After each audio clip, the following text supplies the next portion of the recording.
How do you do, everyone? So this is a little bit of recent news. If you haven't seen, there should be something on screen. One of Donald Trump's sons has married the daughter of Epstein's banker. And this has essentially just convinced me that our current government, whether you call yourself a Democrat or Republican, what our government is, it's not a democratic republic. What it is an aristocracy painted up to be a democratic republic. I no longer believe in this governmental system. I no longer believe that it represents me or the American people or anyone for that matter except those elites in Congress and those who are blackmailed and bought off by certain PACs. We can't see on YouTube because if you dare state the very real truth of the corruption of our government, somehow you end up being an anti-Semite.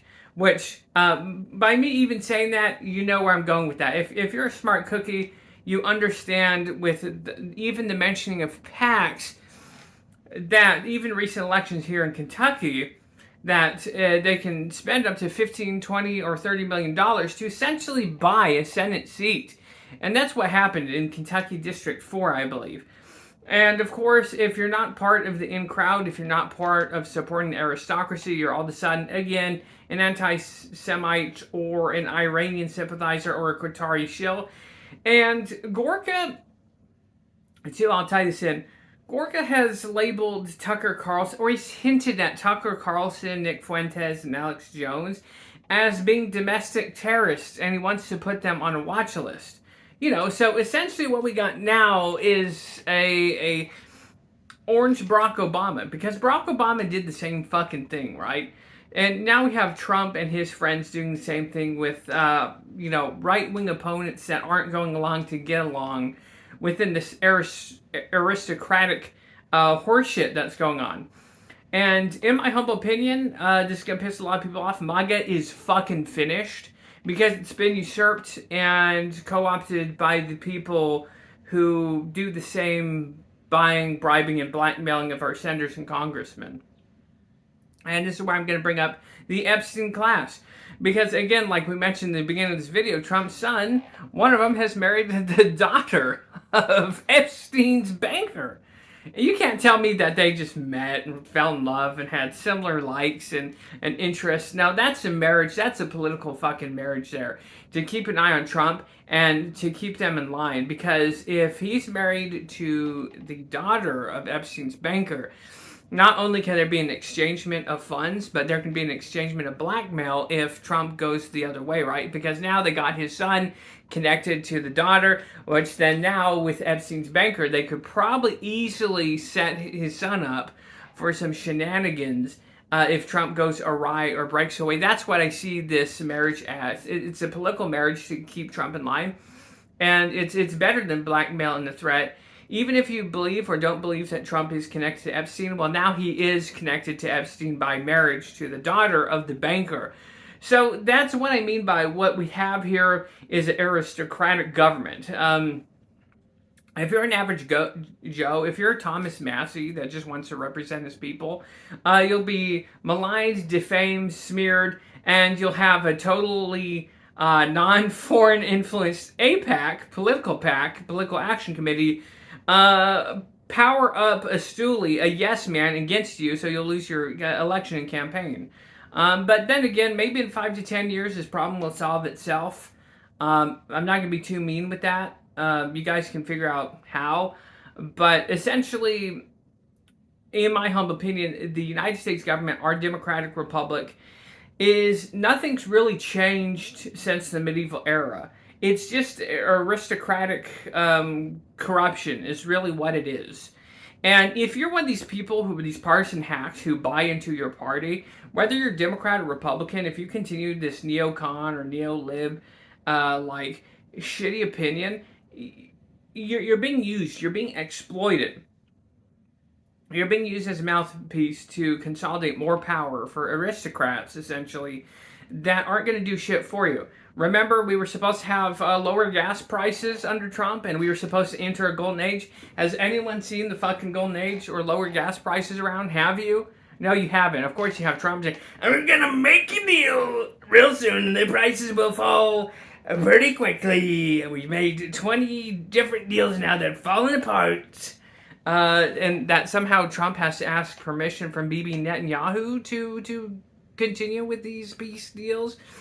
And of course, we've seen someone in the Trump camp shorting and longing every time the Strait of Hormuz opens and closes, someone's making money off that. And if you follow the price of oil in the stocks, it's amazing how every time it gets closed, the prices of oil, every time it's closed, the price of oil skyrockets or goes down if it's open. Currently, if you're following the price of oil, if you follow stocks like BP, Shell, US Oil, they're currently down. But yes, there's obviously stock market manipulation. I think there's even a rumor that Barron made about he invested $20 million in gas and made about $90 million. That's just a rumor. That's not officially proven. That's just something I've heard through the grapevine. So what we have is an aristocratic class, regardless how you like it or not, that is manipulating the market and the stock market to line their pockets and make more money.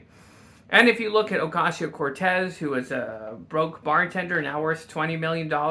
So I'll be fair and mention other political, people. But at the end of the day, what it is we're being ruled by an aristocracy. A shitty, corrupt one at that. It's not even from the like romanticized chivalric like image of aristocracy. No, it's more like the disgusting, corrupt, evil form of it. And that's what my opinion is, and that's why I'm no longer going to vote, because at the end of the day, it doesn't fucking matter. Even from my own perspective as a ex-Republican and ex-MAGA person, these people, even, like, let's take the Second Amendment. There's even elements of that they'll still push for the banning of parts and regulation of guns and firearms. So even in that aspect, as an example, there's still turncoats with that. And at the end of the day, these people don't care about you. And what we see in the local news stories now about big data centers that are essentially destroying the environment, drying up the water, and raising everyone's electric prices, and some of these representatives of these towns are receiving thick payouts from megacorps. So it's all a matter of time before we are literally in the cyberpunk 2077 hellscape. But hey, at least you'll have your libertarian NCAP paradise where there's no fucking drinkable water. Your electric prices and oil prices are fucking insurmountable. But hey, at least we'll have all these big ass data centers just sucking up, destroying the environment and your economic prosperity, because you have to pay more for electricity because these data centers are hogging up all the water and energy. But I never thought I'd be here either, taking that particular point of view against megacorps. But here we are. Things change. And what I've realized in myself is we have an aristocracy. We have people who are bought off by mega corporations, and we're just fucking cool with it now, apparently. And we have people like Trump, who's betraying his campaign, idealism of America first. And I just find it really absurd that recently they said, I got a 99% approval in Israel. I might be a prime minister there. So you admit that you're happy that you have higher population rate or a higher rating with Israelis than you do with Americans. Cool. Good for you. Happy for you, Donnie. So that's my simplistic, skeptical asshole viewpoint on the American government. It's no longer for the people, by the people. It's essentially like an elite class of aristocratic assholes that no matter which side of the aisle you're on, you're being manipulated, you're being used and abused, and they don't give a fuck about you.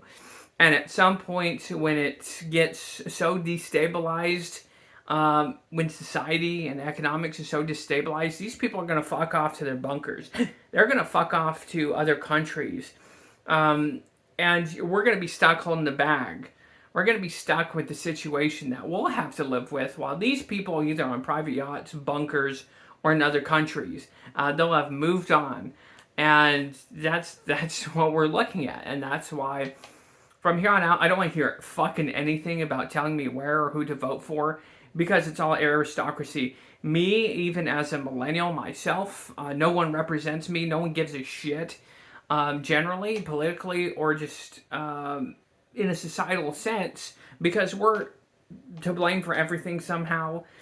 And not only that, but why should I get involved in a political system that, one, doesn't care about me, two, serves the interests of an aristocratic class, an Epstein class, and when we see very real evidences of political marriages to secure Trump to one way of thinking, and that's how I see it. You can't tell me otherwise, unless if you can explain to me a more better reason why Trump's son would marry the daughter of Epstein's banker. I mean, I'm all yours, but until then, I'm going to continue seeing both sides as one super two-party aristocratic system that doesn't represent us and doesn't give a fuck about us. They can say and pretend they do. At the end of the day, they just don't, and that's the truth of it. And I think you know it too. I think deep down, to anyone watching this, you kind of know that feeling in your stomach that we're being used, abused, we're being fooled, and we're being lied to, while Congress, state representatives, congressmen, and judges, and even presidents line their pockets with current events going on with the Strait of Hormuz in Iran. Of course, I can't exactly prove that, but I think deep down we all know Trump, or someone within the Trump family name or Trump financial system, is making a mint. And not only that, I've heard rumors about the Trump phone now. Everyone's information has been released or leaked somehow involved in the Trump phone. And I would never buy a Trump phone, because mainly if you're in the pockets of a nation state in the Middle East, you know what I'm talking about. And if you answer to Bibi Netanyahu, I wouldn't want to own a phone to a guy who's literally like controlled by a foreign opposition. And that's a big levy, that's a big accusation I'm leveling there. But how else do you see it when he'll cancel and kill a peace deal on request from Bibi Netanyahu, when, again, Trump is supposed to represent America first, that's what he ran on, and the American people, which he clearly doesn't anymore. But hey, call me a black pillar, call me Qatari shill, whatever. Call me whatever you want, but I think we all know that that's the truth. I think we've been hoodwinked pretty good by Donald Trump. And that's it. It hurts. The truth fucking hurts on that angle. And I'm kind of sorry I bought into all this bullshit. That I actually legitimately believed that he would be incorruptible and unchanged by the neocons. But now, of course, his best friends are Mark Levine, Ben Shapiro, Mitch McConnell, and Ed Gilrine, and all these people who are neocon warhawks. And it's a punch to the gut. It's disgusting to see a guy who was supposed to put America first divulge and devolve into the swamp slime he pledged to fight. Money! We gotta make some money! The sky